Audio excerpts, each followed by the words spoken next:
Na borda leste do condado de Los Angeles, existe uma montanha que não foi criada pela natureza. Ela é feita de lixo. Tem quase 150 metros de altura, ocupa centenas de hectares e se ergue sobre os bairros vizinhos como um monumento a tudo o que uma grande cidade prefere esquecer.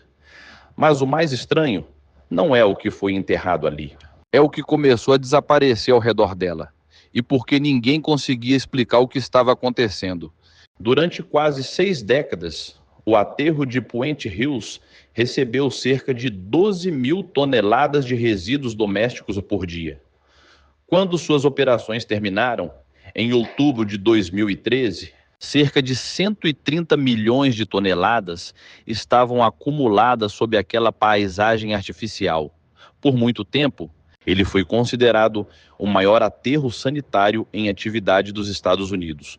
Um ecossistema involuntário alimentado diariamente pelos restos de milhões de pessoas. E onde existe alimento descartado em abundância, alguns animais prosperam. Ratos ocupavam lixeiras, encostas e canais de drenagem.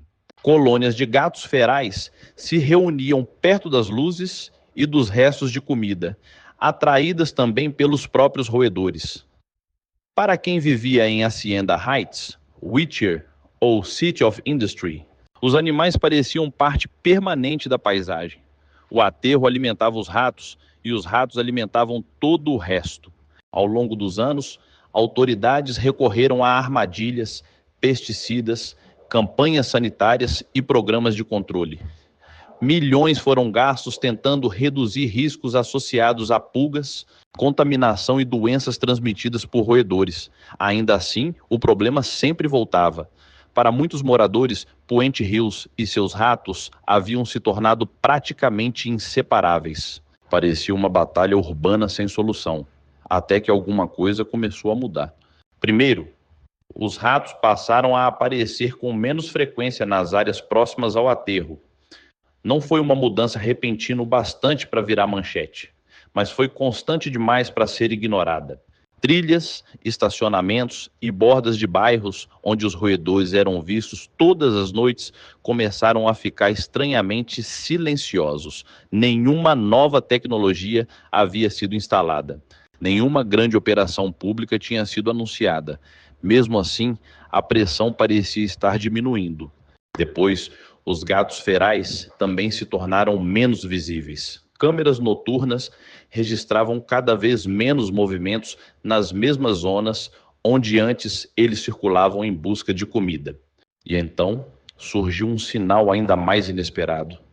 Aves que nidificam perto do solo começaram a ocupar novamente trechos dos cânions urbanos. Codornas da Califórnia, pequenos pardais e outras espécies nativas voltavam a lugares dos quais haviam desaparecido havia anos.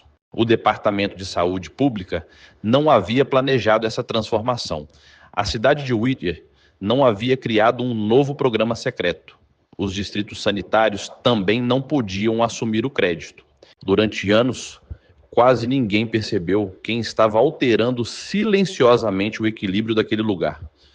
A resposta caminhava à noite pelos canais, atravessava estradas e deixava pegadas nas encostas. Era um animal que o próprio governo dos Estados Unidos havia passado décadas tentando eliminar, o coiote. O que aconteceu em Puente Hills não é apenas uma curiosidade sobre animais urbanos. É uma das histórias mais estranhas e menos contadas da ecologia moderna. Durante décadas, o governo dos Estados Unidos perseguiu o coiote com venenos, armadilhas e campanhas de extermínio. A intenção era fazê-lo desaparecer, mas agora o mesmo animal circula silenciosamente pelas encostas de um dos maiores aterros que já operaram no país. Sem contratos, máquinas ou equipes especiais, ele está interferindo na presença de ratos e gatos ferais em uma escala que nenhum programa convencional conseguiu reproduzir sozinho.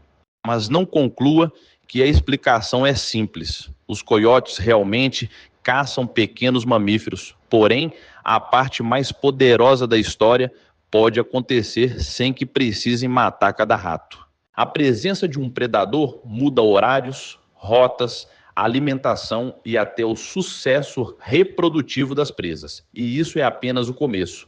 Para entender como um animal perseguido por gerações acabou prosperando dentro das cidades americanas, precisamos voltar no tempo, porque a tentativa de destruí-lo não apenas falhou, ela pode ter ajudado a selecionar o coiote mais adaptável, cauteloso e preparado para viver ao nosso lado. O coiote, Canis latrans, não surgiu nas cidades recentemente.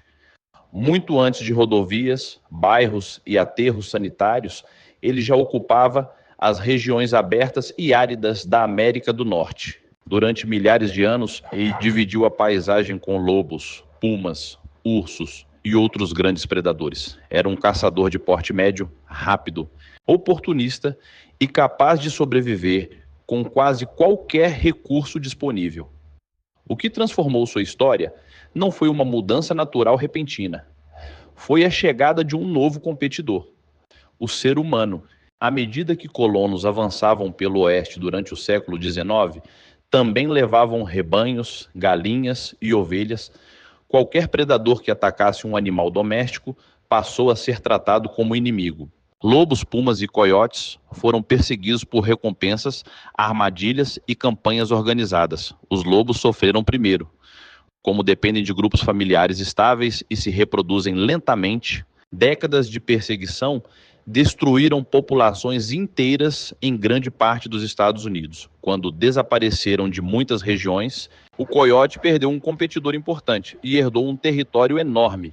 Mas os responsáveis pelo controle de predadores não enxergaram essa oportunidade ecológica. Para eles, o coiote era simplesmente o próximo alvo. Em 1931, uma lei federal ampliou o apoio a programas de controle de animais considerados prejudiciais à agricultura e à pecuária. Nos anos seguintes, o país financiou pesquisas, agentes de campo e métodos cada vez mais agressivos. A linguagem da época não falava em convivência ou equilíbrio. O objetivo era reduzir o coiote até que deixasse de representar um problema. Foram usadas armadilhas metálicas, campanhas de envenenamento e substâncias extremamente tóxicas. Décadas depois, dispositivos como o M40 e 4 também passaram a lançar cianeto quando acionados por um canídeo. O composto 1080, ou fluoroacetato de sódio, foi igualmente empregado em programas de controle. A perseguição não atingiu apenas coiotes. Outros predadores e animais não visados também morreram. Era uma guerra contra praticamente tudo o que ameaçasse o modelo de criação de animais que se espalhava pelo oeste. Milhões de coiotes foram mortos durante o século XX. Ainda assim, algo desconcertante acontecia nos mapas. Em vez de recuar, a espécie avançava. Saía das pradarias e regiões áridas, penetrava em florestas, atravessava áreas agrícolas e alcançava novas partes do Canadá, do leste dos Estados Unidos e, mais tarde, da América Central. A eliminação de lobos e outros grandes predadores provavelmente abriu parte desse caminho. Estradas, agricultura e fragmentação das florestas criaram novas rotas e ambientes nos quais um animal flexível podia prosperar. No final do século XX, os coiotes já não eram apenas uma presença do oeste americano. Haviam se estabelecido em quase todo o território continental dos Estados Unidos. Apareciam em subúrbios e começavam a ocupar grandes cidades. Podiam seguir linhas ferroviárias, margens de rios, corredores verdes e passagens sob rodovias. Aprenderam a se mover quando as pessoas dormiam e a desaparecer antes do amanhecer. Depois de décadas de venenos, armadilhas e perseguição, havia mais territórios ocupados por coiotes do que antes da campanha. A tentativa de apagá-los do mapa produziu o resultado oposto. Mas faltava responder à pergunta mais importante: por que esse animal conseguia se recuperar enquanto tantos outros predadores entravam em colapso? A resposta estava escondida na forma como os coiotes organizam suas famílias, se reproduzem e reagem quando um grupo é destruído.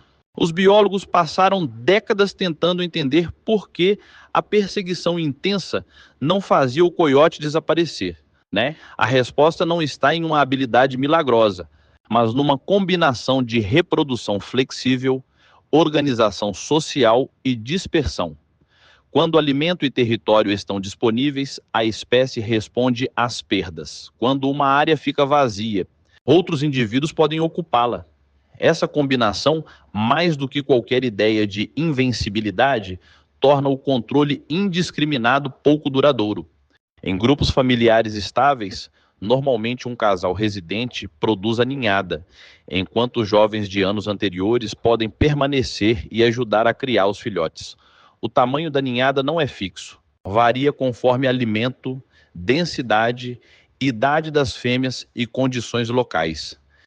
Em algumas populações submetidas à pressão, pesquisadores observaram ninhadas maiores ou maior participação de animais jovens. Mas não existe uma regra automática em que cada coiote morto gera vários substitutos. A chamada reprodução compensatória pode contribuir para a recuperação quando a densidade cai e os sobreviventes encontram mais recursos.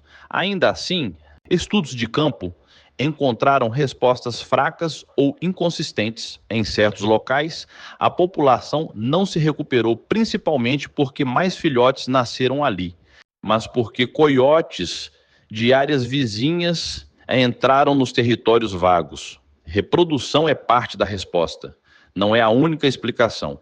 Por isso, não existe um cronômetro universal de 8 meses, nem garantia de que uma redução de 60% ou 70% será anulada imediatamente. Modelos populacionais indicam que remoções moderadas podem ser compensadas, enquanto reduções muito intensas exigem mais tempo e esforço contínuo. O ponto central é outro. O coiote combina reprodução, sobrevivência e movimento de uma maneira que dificulta manter grandes áreas vazias por muito tempo. E é aí que entra o segundo mecanismo. Nem todos os coiotes vivem permanentemente em um grupo familiar. Alguns são residentes e defendem territórios, outros são transitórios, percorrem áreas maiores e aguardam uma oportunidade. Quando um território fica vazio, esses animais podem ocupá-lo. Jovens também se dispersam ao amadurecer, atravessando campos, estradas e corredores verdes. Assim, uma redução local pode ser seguida por imigração, mesmo que os animais removidos nunca sejam substituídos pelos próprios descendentes. Isso não significa que nenhuma intervenção funcione. Medidas direcionadas a um conflito específico são diferentes de tentar reduzir toda uma população. O problema surge quando grandes áreas continuam oferecendo alimento, água e abrigo, atraindo novos animais sempre que um território fica disponível. A pressão humana não apagou o coiote. Em muitos lugares, deixou territórios vagos e abriu espaço para indivíduos transitórios. Ao mesmo tempo, cidades ofereciam frutas ornamentais, lixo, roedores, água e corredores escondidos. Os animais capazes de evitar pessoas e explorar esses recursos encontraram novas oportunidades. No início dos anos 2000, já percorriam canais, parques e encostas de Los Angeles. Pouco a pouco, chegaram às colinas ao redor de Puente Hills. Ao longo de décadas, os coiotes aprenderam a atravessar Los Angeles por encostas, parques, canais de concreto e passagens sob rodovias. Mas observar um animal cruzando a cidade não revela o que sustenta sua presença ali. Para descobrir isso, os pesquisadores precisavam responder a uma pergunta concreta. O que esses predadores estavam comendo tão perto de milhões de pessoas? Em 2020, Rachel Larson, Justin Brown, Tim Carrolls e Seth Riley publicaram uma análise detalhada da dieta de coiotes no sul da Califórnia. O estudo não investigou especificamente Puente Hills, portanto não prova sozinho o que aconteceu ao redor do aterro, mas mostra, com dados reais, como os coiotes urbanos de Los Angeles exploram recursos criados ou deixados pelos seres humanos. A equipe combinou 2 métodos. Primeiro, examinou fezes de coiote, procurando fragmentos que resistem à digestão, pelos, ossos, penas, sementes e partes de insetos. Isso revela alimentos recentes, mas pode subestimar pão, carne processada e outros restos que quase desaparecem durante a digestão. Por isso, os cientistas também analisaram isótopos estáveis nos bigodes. Como eles crescem durante meses, sua composição preserva um registro mais longo do que o corpo absorveu. Mais de 150 voluntários ajudaram a coletar amostras na região metropolitana de Los Angeles. Os pesquisadores analisaram mais de 3.100 fezes, além de bigodes obtidos de animais monitorados ou encontrados após colisões. Cada pelo, semente ou osso era uma pista. Separados, os métodos eram incompletos. Juntos, reconstruíam um cardápio quase impossível de observar diretamente nas ruas durante a noite. Os resultados mostraram que a urbanização mudava esse cardápio. Cerca de 65% das fezes urbanas continham itens relacionados aos seres humanos. Frutas ornamentais, incluindo figos e frutos de palmeiras, apareciam com frequência. Resíduos alimentares também eram importantes. E os bigodes indicaram que restos de comida humana poderiam representar até 38% da dieta assimilada por coiotes urbanos. Então, surgiu o dado mais desconfortável. Restos de gatos foram encontrados em 20% das amostras urbanas contra 4% das suburbanas. Os pesquisadores suspeitaram que muitos fossem gatos ferais. Embora não pudessem afirmar isso em todos os casos, também apareceram coelhos, roedores e outras presas naturais. Os coiotes não abandonaram a caça, apenas acrescentaram ao cardápio tudo o que a cidade deixava disponível. Mas isso ainda não explicava completamente o desaparecimento dos ratos. Um predador pode alterar uma população sem capturar todos os indivíduos. Às vezes, sua arma mais poderosa não são os dentes. É o medo que permanece no ambiente depois que ele passa. Os coiotes realmente podem capturar ratos e gatos que circulam sem proteção. Mas transformar isso na única explicação seria simplificar demais. Um predador influencia o ambiente mesmo quando não está atacando. Sua presença, seu cheiro e seus rastros alteram decisões tomadas por dezenas de animais que talvez nunca o vejam. É nesse ponto que a história deixa de ser apenas sobre dentes e começa a ser sobre comportamento. Os ecólogos chamam esse efeito de paisagem do medo. A ideia é simples. Para uma presa, encontrar alimento não basta. Ela também precisa sobreviver ao caminho. Quando o risco aumenta, o espaço parece mudar. Uma área cheia de comida pode se tornar inutilizável se atravessá-la significar ficar exposto a um predador. Ratos e outros pequenos mamíferos passam a avaliar cada saída. Podem permanecer mais perto do abrigo, reduzir o tempo de alimentação, evitar áreas abertas e mudar os horários de atividade. Em laboratório, o odor de predadores desencadeia em ratos comportamentos defensivos como congelamento, avaliação de risco, menor exploração e forte evitação. O coiote não precisa estar visível. Para o rato, o cheiro já anuncia perigo. Esse estado de alerta também tem um custo. O animal explora menos território, encontra menos alimento e gasta energia respondendo à ameaça. Experimentos mostram que odores de predadores ativam circuitos de estresse e podem interferir em sinais hormonais ligados à reprodução. Mas esses estudos não demonstram que o odor de coiote sozinho derrubou a fertilidade dos ratos de Puente Hills. O que podemos dizer com segurança é que um predador muda o comportamento de suas presas. Imagine o efeito acumulado: menos tempo procurando alimento, rotas mais curtas, abandono de áreas expostas e maior competição nos esconderijos seguros. Mesmo sem matar todos os ratos, o coiote pode tornar partes da paisagem mais difíceis de usar. Mortalidade direta e medo passam a agir juntos. Os gatos ferais também respondem à presença de coiotes. Estudos urbanos que acompanharam as duas espécies descobriram que os gatos se concentravam perto de construções humanas e evitavam fragmentos naturais mais usados pelos coiotes. Parte dessa separação pode refletir medo, parte risco real de predação. Assim, é plausível que coiotes limitem onde gatos e ratos circulam. O que não está provado é a porcentagem exata desse efeito em Puente Hills. A conclusão mais honesta continua fascinante. Um predador controla não apenas pelo que mata, mas pelo que obriga outros animais a deixar de fazer. Quando a presença de coiotes reduz a atividade de gatos ferais e de alguns outros predadores menores, o efeito não termina nesses animais. A pressão sobre ninhos, filhotes e pequenos vertebrados também pode mudar. Isso não significa que Puente Hills tenha sido estudado como um experimento controlado.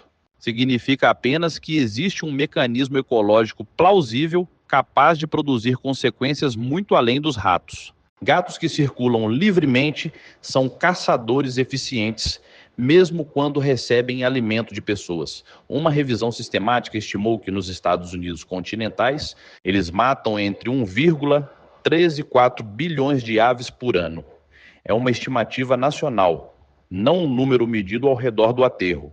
Ainda assim, ela mostra por que a redução da atividade de gatos pode abrir uma oportunidade importante para aves urbanas vulneráveis. Ratos também saqueiam ovos, atacam filhotes e competem por alimento. Quando gatos e roedores usam menos uma área, aves que nidificam perto do solo podem enfrentar menos encontros com predadores. Codornas, pardais e outras espécies podem voltar a explorar manchas de vegetação antes arriscadas, mas, sem levantamentos publicados específicos de Puente Hills, não podemos afirmar quais populações cresceram nem em que porcentagem. Esse encadeamento é chamado de cascata trófica.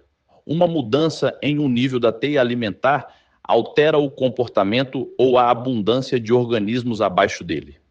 Em fragmentos urbanos do sul da Califórnia, um estudo clássico encontrou uma relação entre menor presença de coiotes, maior atividade de predadores intermediários e mais extinções locais de aves. O resultado não prova que todo o ambiente urbano responderá da mesma forma, mas mostra que predadores podem influenciar a biodiversidade indiretamente. É tentador comparar esse processo ao retorno dos lobos a Yellowstone. A comparação ajuda a visualizar a ideia, mas não deve ser levada longe demais. Puente Hills é menor, mais urbano e menos estudado. O que podemos dizer é mais simples. Se coiotes limitam onde gatos e roedores circulam, algumas aves e pequenos animais podem recuperar espaço. Na ecologia, o retorno de uma espécie quase nunca termina nela mesma. A presença de coiotes pode trazer benefícios ecológicos, mas isso não transforma o animal em uma solução sem riscos.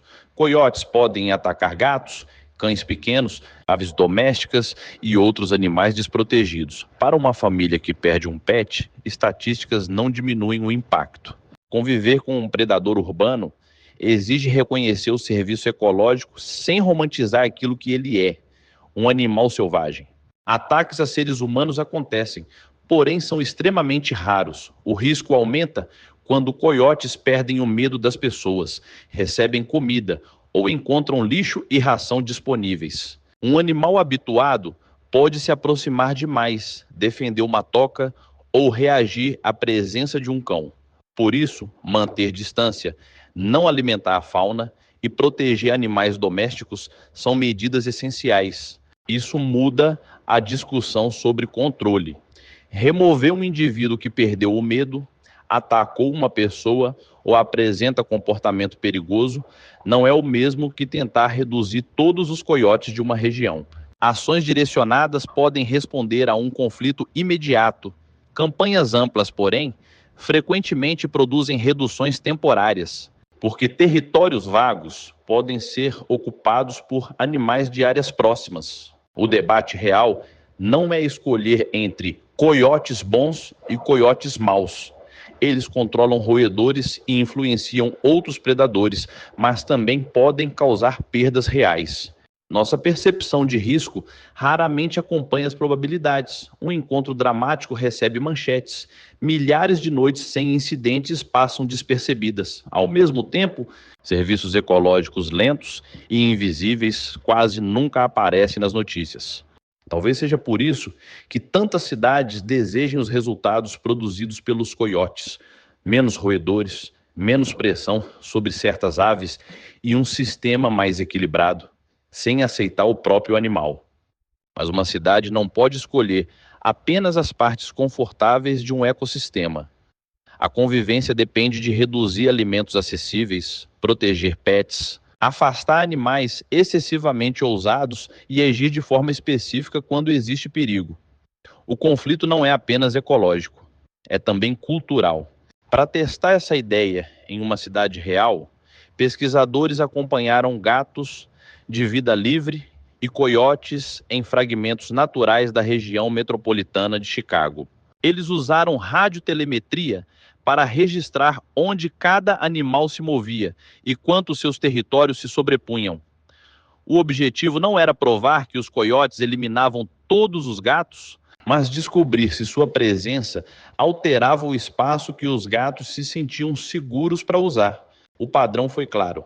Os coiotes selecionavam bosques e áreas naturais, enquanto os gatos permaneciam mais associados a residências, ruas e bordas urbanizadas. Mesmo quando as duas espécies usavam o mesmo parque, seus núcleos de atividade raramente coincidiam. Os gatos evitavam os trechos com maior atividade de coiotes. Parte dessa separação provavelmente vinha do risco de predação, outra parte da competição e do medo. Isso não significa que os coiotes façam os gatos desaparecerem de toda a cidade. O estudo mostrou algo mais preciso. Eles podem limitar a entrada dos gatos em fragmentos naturais e, assim, reduzir a pressão sobre a fauna local. Não foi o experimento dramático de Toronto contado na versão original, mas foi uma resposta medida e publicada. Quando um predador maior ocupa o parque, os menores redesenham o mapa. Hoje, Puente Hills já não recebe os milhares de caminhões que alimentaram aquela montanha durante gerações. O aterro fechou em 2013, foi coberto e entrou em um longo processo de monitoramento. Parte do local está sendo transformada em parque público, mas sob a paisagem planejada por engenheiros. Outro processo ocorreu sem projeto, orçamento ou cerimônia. Animais selvagens continuaram reorganizando o espaço. Os coiotes chegaram, encontraram corredores entre encostas, bairros e áreas abertas, estabeleceram territórios e criaram filhotes. Eles não foram reintroduzidos por biólogos nem receberam uma função oficial. Simplesmente aproveitaram as oportunidades que a cidade havia criado. Ao caçar, intimidar e deslocar outros animais, passaram a exercer uma influência que nenhuma máquina poderia reproduzir exatamente da mesma maneira. Talvez seja esse o detalhe mais difícil de aceitar.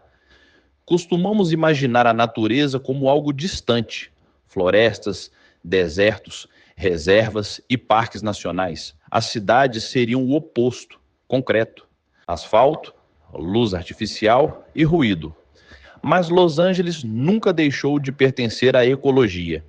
Apenas criou um ecossistema diferente, cheio de alimento, abrigo, perigos e rotas inesperadas. A vida selvagem circula pelos canais de drenagem, atravessa rodovias, por passagens inferiores, segue linhas ferroviárias e se esconde atrás de centros comerciais. Frutas ornamentais alimentam coiotes. Lixo sustenta roedores. Casas protegem gatos. Cada decisão humana altera a teia ao redor. A cidade não é um espaço sem natureza. É uma natureza profundamente modificada por nós. Durante mais de um século, os Estados Unidos tentaram controlar o coiote com perseguição, venenos e remoções em massa. A espécie respondeu ocupando novos territórios e aprendendo a viver perto das pessoas. Isso não significa que toda convivência seja fácil, nem que todo coiote seja benéfico em qualquer situação. Significa que eliminar uma espécie adaptável pode ser mais difícil e menos inteligente do que compreender as relações que ela mantém.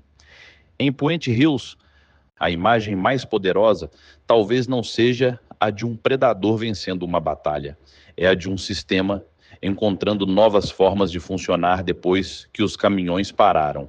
Por isso, a história não termina com a afirmação de que todos os ratos desapareceram, todos os gatos foram expulsos ou todas as aves retornaram.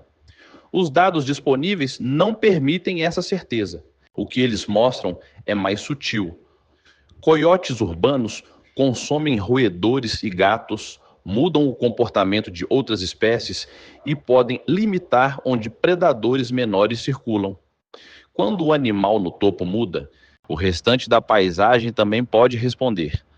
Os ratos encontram menos liberdade, os gatos evitam certos espaços, e algumas aves recebem uma oportunidade que antes não existia. Talvez o uivo ouvido nas colinas não seja apenas o som de um animal que sobreviveu à nossa perseguição. Talvez seja o som de uma cidade descobrindo que nunca esteve separada da natureza. Se esta história mudou sua visão sobre os coiotes, conte nos comentários e inscreva-se para conhecer outras recuperações ecológicas que quase nunca chegam às manchetes.